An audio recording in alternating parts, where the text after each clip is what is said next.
Okay then, welcome to the new Bob and Ramon show. Afternoon, folks. Episode number 1. Episode number 1, new format, shorter video. Yep. We are in the east of England today with our friend David, who you're going to see a little later. He was playing keyboards in the background there to see a really quite delicious collection of ES, that's these guitars, and then some SGs. Okay, so Bob, what are we holding here? You actually have got a very similar guitar to this. Yeah, well, this old piece of rubbish is from 1959, and it's very similar to the one that I've got and been on the show before. It's at least as good. Plays like a dream. I think the strings are a bit newer than mine, so it's bright. It's a joy. So it's a Sunburst, super clean, 59 ES-335. PAF pickups, both double black bobbins. What more to say? It's straight and as is, in lovely condition. No belt buckle, lovely Sunburst. Tobacco Sunburst. Yeah, a bit of red there. Was there some red it's nice, kind of yellow going into brown. The red layer is very thin on this, which is lovely. Right. Delicious Brazilian rosewood fingerboard. Yeah, absolutely.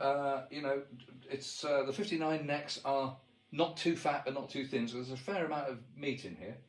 A really, really lovely guitar. I mean, basically, like in Stratocasters, you probably need a 57 and a 62.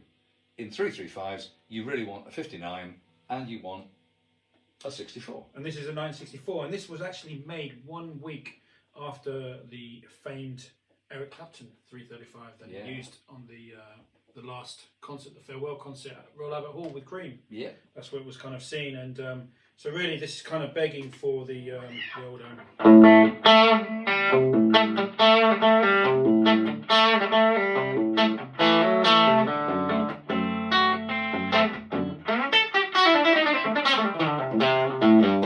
It's got that great sort of barking. So we're playing through a pair of vintage Gibson amps of the same period. So everything's pretty authentic here, and what you can tell pretty quickly, despite the slightly different amps we're playing through, this guitar is quite shouty. It's got much more kind of high treble and punch, and it basically sounds like the Clapton guitar. And these are the patent number. And they're patent number pickups, which is basically same pickups. Once Gibson got the patent for these pickups, it took the stickers off the PAF, patent applied for stickers, and they put patent number pickups on instead. And the great thing about this guitar is David, its owner, is a really cool guy. Since the early 80s, he's been using this as his main guitar. Yeah. Well, for his early... It's not a closet queen. No. Obviously, it's got the block inlay markers on the neck because they were introduced in '62. The other big difference is that it's got nylon saddles, which again is correct for that slightly later period. For my personal taste, I don't like the sound or feel of the nylon saddles as much. But it is absolutely part and parcel of this guitar. So this guitar is louder, bitier, sharper, probably a little less smooth and sustaining, would you say? Yeah. Yeah. And Clapton would have had these nylon saddles. I think so. Yes, yeah. So I mean, in any way, if you're that fussy about it, I mean, you can substitute, you know, a set of metal saddles for about £4. To do an AB. Keep these in the case, and if you ever want to restore it to completely vintage original, that's how it is. Even the colour of the switch tip, this is yellowed, which would be in the late 50s, that's whiter, which is characteristic of 64. So these are pristine examples of the two most iconic 335's. So question, Bob, is the nut width on the 59 the same as a 64? I think it is. Can I have a grope of yours, please, sir? Because is it not a little bit narrower? Well, it's interesting because the neck is definitely thinner, which is characteristic. So basically necks, in 58 the necks were quite big, 59 they thin out a bit but they're still really chunky. By the middle of 60 they're getting quite skinny and they stay that way for 61. And then they begin to fatten up in 62, 63, 64, and that's what that is. Right. So that's kind of going back that's skinnier than this, but not as skinny as they went in between 60 and 61. Right. So that's quite interesting. So and it plays great. It's lovely to play. I mean, for me, you know, the Holy Grail 335 for me is this one because this is what Clapton played at the Royal Albert Hall farewell cream concert. You know, and he just looks so cool with this red, beautiful red finished 335 with a block inlays as opposed to the dots that the 59 had. Yeah, you know? It's kind of interesting why Gibson went from the dots to the blocks. You know, because this would have been, I think, on the 355's, which I think we're gonna. In part 2, they had the blocks, but it's interesting why they went to the blocks instead of the dots. Well, I think the other thing is, I mean, all of Gibson's fancier guitars had more detailed inlays, even in the 50s. All jazz boxes like L5s and Super 400s had really elaborate stuff. And I think the Gibson wanted to, they thought, dots, bit pony, isn't it? Yeah. Let's step it up to blocks. Yeah, maybe it was like a feedback that they were getting from the dealers. Yeah, could be. And the 330 would have had dots on it, obviously. So. No, 330 went to blocks as well. They did. Oh, yeah, they did. Yeah, yeah. So there you go. But I mean, they're for me they're the quintessential jazz blues. You know, if you're playing a bit of jazz, a bit of blues, and rock, you know, Richie Havens, Woodstock. Richie Havens? No, not Richie Havens. Alvin Lee. Alvin Lee, sorry.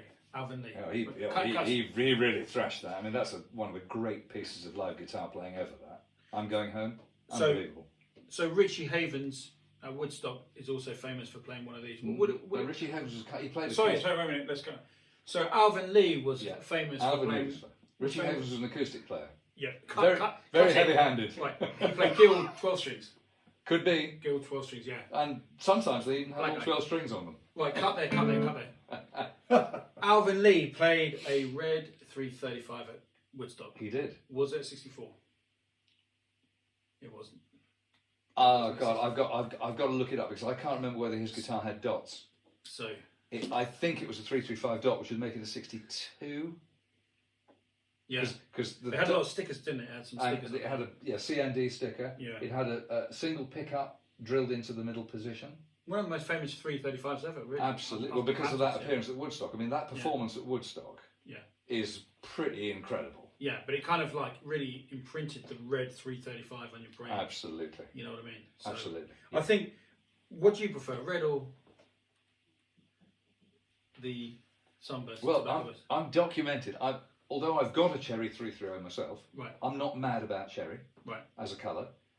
And tone-wise, the 59 suits my playing style slightly better. It's slightly smoother. Yep. That's sharper. Having said that, I could get a fantastic sound out of both of them. Let's hear the bridge pickup out. The bridge, this is, okay, I mean, it's quite...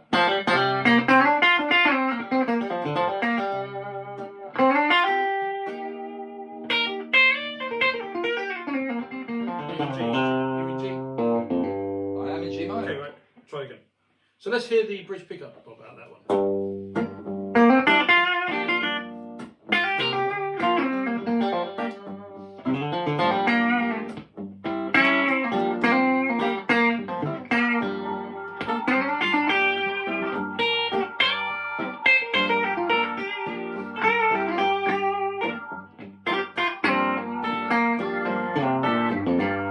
And now we're a bit with this one. 3, 4.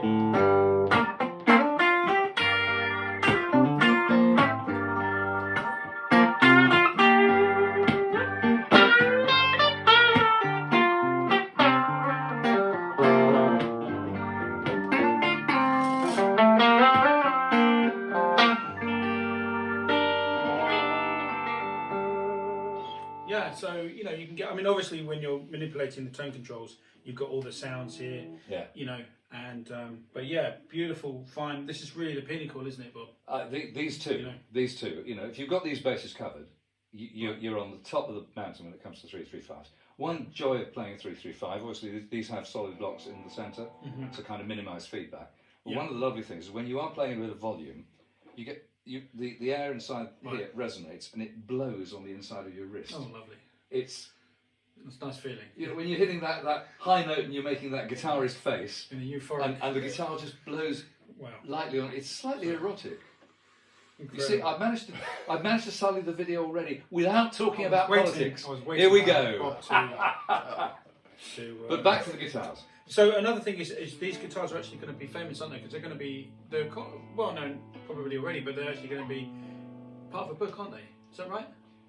Yeah, I'm not They've sure how been much big. we can talk about that. Okay, but you might be seeing these guitars more because Yeah. they might be featured in a certain Yeah, book. they'll be a bit so- documented, and they might Yeah. be they might be turning up in an exhibition somewhere at some point in the distant future as well. But there'll be much more about that for our Yeah. lovely viewers later. And it's really great to be back with my friend Bob, because we've been away for a while, and this is a new series we're doing, Yeah. which is going to be like fortnightly or weekly. So you've had some travel and some gigs. Even I've had some gigs, which is a miracle.